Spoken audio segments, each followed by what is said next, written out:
Bayou Time Sports is brought to you by Terrebonne General Health System Community Sports Institute in conjunction with Barker Honda and Barker Kia.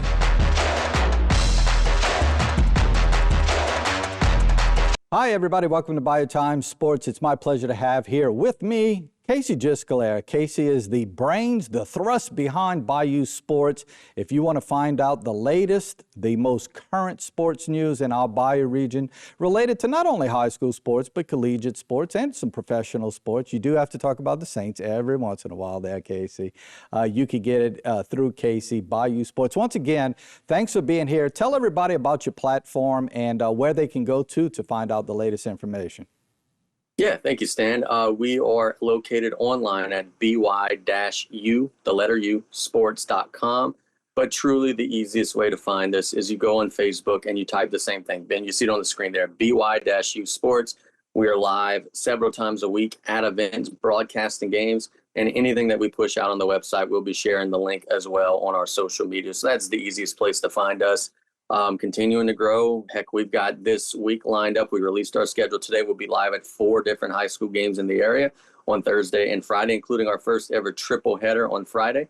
So excited, man. Can't wait to continue to bring coverage to our people. And that's one thing I think you and I, although there is obviously an age difference, obviously I'm a lot younger than you are. That being said, it's a deal where we both have the passion of, promoting these kids in the area for all the good that they do. That being said, there are a lot of games on Thursday and Friday in the area. Let's take a quick look at the slate. E.D. White is going to be at Jesuit, Assumption at Bourgeois. That's a Thursday game. Ellender at Terrebonne, CCA at South Terrebonne. Everett is going to be at Vanderbilt. That also is a Thursday game here in Houma. Douglas is going to be at Houma Christian on Friday. L.B. Landry is going to be at Thibodaux on Friday. New Iberia traveling to Central Lafourche on Friday. Pearl River at South Lafourche on Friday. Central Catholic is going to be at Catholic of New Iberia. That ought to be interesting. St. James at West St. John used to be a big game at one time. Not so sure West St. John can run with the St. James Wildcats. And finally, Morgan City on Thursday is going to be at Slaughter Academy. As we sit and look at that, Casey, your thoughts on the games this week and a lot of Thursday games. Do you know, is there a reason behind a lot of the Thursday games now? Well, obviously, on one hand, it's the sharing stadiums, with Tom B, with H.L. Bourgeois and Terrebonne. The one that was a little surprising was Vanderbilt. I know every once in a while the officials in the area will say, hey, there's a shortage. Do you mind playing on a Thursday or whatever it may be? So I'm not exactly sure why that one is where it is. But, yeah, we do have a bunch of Thursday games. In terms of what I'm seeing on the schedule, the one thing that jumps out that I think is really interesting is at the beginning of the season, if you and I would have been asked, hey, what is Houma Christian and Morgan City's record going to be at the end of the year? They were not expected to be amongst the two stronger teams in the area. But I think they both have a great chance to be 2-0, which I think would be wonderful for both of those programs. Where it goes from here, I don't know. But when you look at Morgan City playing Slaughter and, Houma Christian taking on Douglas, that's a great chance for both of those programs to get their second wins of the season right out of the gate.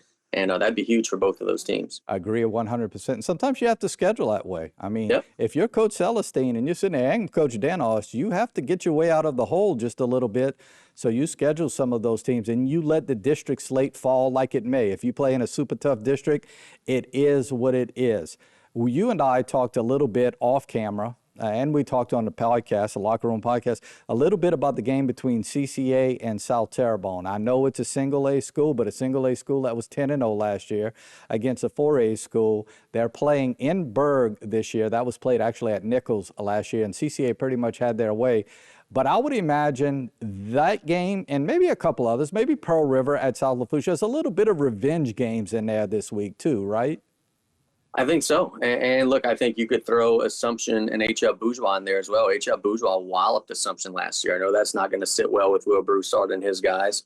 For CCA, a little bit of an update. I actually just spoke to Jesse Turner before we got on here. They have confirmed today that Kirk Townsend, one of their young playmakers, is out for the season with a broken rib. So they have been beat up with an injury bug. Lolly's out. One of the Carters are out, and then now you lose Kirk Townsend to that injury. The injury bug has really gotten a hold of CCA, and it's going to limit, some of the things they're able to do. But you still got the Gisclairs, you still got some big boys up there. That should be a really fun matchup out there in the swamp on Friday.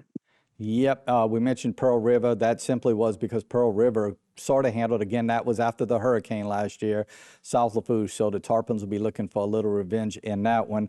Also, I just got a note from our producer, Jason. He's telling me that the Terrier Tailgate is on Friday night, so that's why they moved their game up. There you and go. That's a big fundraiser for Vanderbilt Catholic, so that's understandable. This weekend, obviously, you'll be at that game. I mentioned in one of our earlier segments that we did that you are the voice of the Tarpons, and you'll be at that game with Pearl River. You know, are we looking at the same old teams at the top of our local standings, or do you think there might be a little shakeup this year? I think Terrebonne's the best team in our area. No disrespect to E.D. White. I know the E.D. White folks probably won't like me saying that, but Terrebonne's got so many guys. E.D. White's going to be there.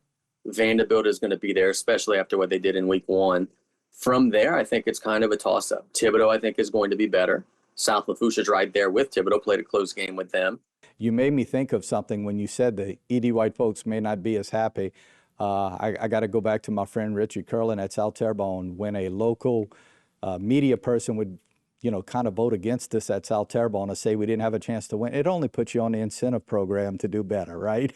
So absolutely, the folks at E.D. White need to thank you. You just put them on the incentive program to be that top team. But again, thanks for your insight. We'll have you on periodically. And again, folks, go out to Bayou Sports, BY-U. And if you go to Facebook, very easy to find. And you're all over the place. Thanks for doing what you do, Casey. Thank you so much. Can't wait to come back soon.